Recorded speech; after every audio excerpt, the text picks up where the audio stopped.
Will we see our pets in heaven? By Father Lawrence Farley. I suspect that every pastor has been asked this question at one time or another, and it usually comes from one of the more junior members of the congregation who has just lost his beloved cat or dog. The loss of goldfish seems not to provoke the same level of theological curiosity. It is important for pastors to realize that the child asking this sometimes tearful question is not looking for theology, but comfort. He or she does not want a detailed discourse on what the Bible says, but assurance that the pain they are now feeling will somehow go away.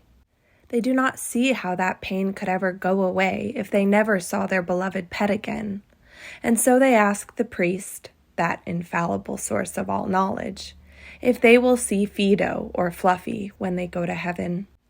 We clergy, infallible sources of all knowledge that we are, of course realize that the answer to this question is, I really don't know. But this will hardly do, and anyway, it presupposes that the child is looking for a theological summary of what the church teaches. But the church has never spoken definitively about this question, and so an authoritative reply is not possible. But since the child is looking for comfort and assurance rather than a Bible lesson, perhaps it is best to approach the matter differently. As suggested above, the Scriptures do not say much about the matter of animal immortality. Some might suggest that the creation stories in Genesis 1-2 answer the question, since they say that man has a soul, but animals do not. Actually, those texts say no such thing, and if by a soul one refers to the creation of Adam in Genesis 2 verse 7, then they say the opposite. The term used in Genesis 2:7, describing the creation of Adam and rendered soul, is the Hebrew nephesh, which is also used in Genesis 1 verse 20 and 1 verse 24. There, it describes the creation of animals, which are termed nephesh haya, quote, living souls, perhaps better rendered animate beings. The Latinate among us will recognize the Latin for soul, anima, in the English word animate. The texts simply said that after their creation, both the animals and Adam were alive and could feel and move. Perhaps more to the point is the question asked in Ecclesiastes 3:21, which speaks of the spirit of man going upward and the spirit of beasts going downward. This is a pretty slim foundation upon which to build a doctrine for or against the immortality of animals, especially since the author here expresses his agnosticism about the distinction between man and beast. Indeed, he says, quote, the fate of the sons of men and the fate of beasts are the same. As one dies, so dies the other. They all have the same breath, and man has no advantage over the beasts, end quote. An expression of pessimistic nihilism with which the church does not endorse. Perhaps Ecclesiastes should be read more as asking questions than as offering answers. So, the Scriptures seem not to offer much guidance to the question of the fate of animals. This being so, I would like to begin by speculating and guessing, and also by differentiating. I differentiate between all animals and our beloved pets, meaning between the wild dogs and feral cats roaming in the wilderness and the dogs and cats which have become part of a family through being loved. I also differentiate between heaven and the age to come. Christians will go to heaven after dying. But our final reward and destiny is not heaven, but the new heavens and the new earth in the age to come, which we will inherit after the final universal resurrection. But this latter distinction is rather less significant than the former one. I would also begin by fantasizing a bit.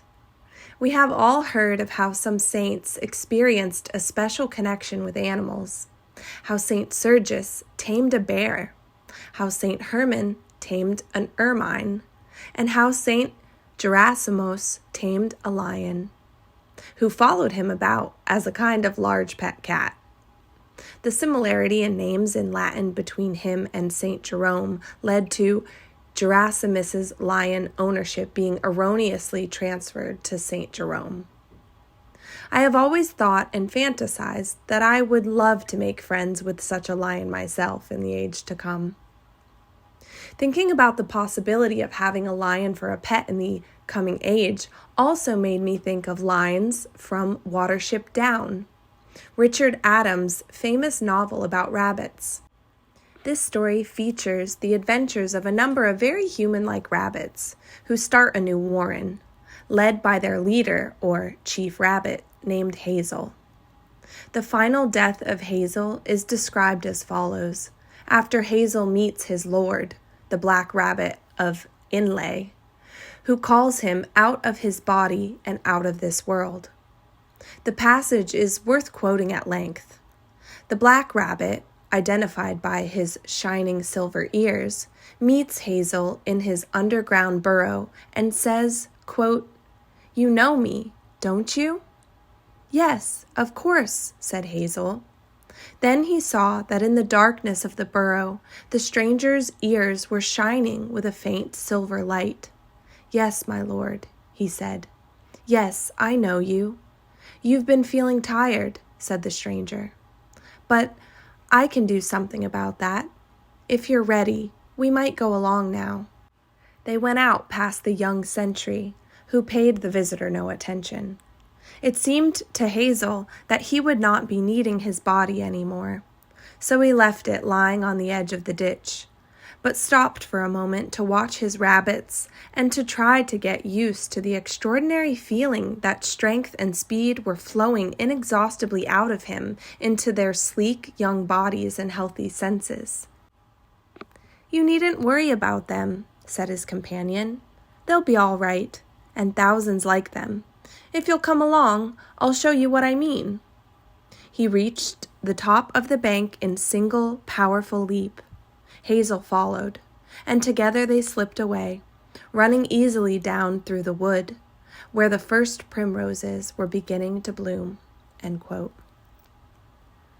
It is fiction, of course, but I would like to focus upon a particular image, that of the life of Hazel flowing inexhaustibly out of him into the other rabbits. Reading this, I wonder if perhaps something like this might not be possible in the age to come. That is, the life and love of our pets flow out into the animals we will know and love in the age to come.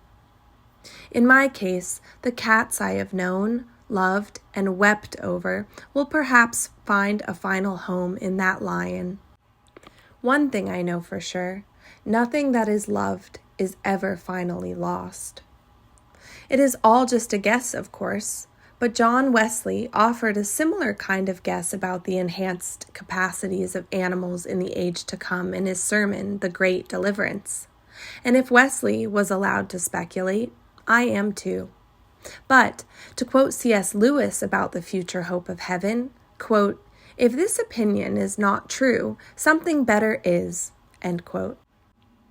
When a child asks me about a possible reunion with Fido or Fluffy, I feel like the man faced with the famous question from Virginia about the existence of Santa Claus. And I remember that Virginia here is not asking for an exegesis of Genesis or Ecclesiastes, but asking if God will take away her pain. And yes, Virginia, he will. If not through a happy, tail-wagging reunion, then by something better. The precise details of our future joy are not given to us, but of the reality of that joy, there can be no doubt.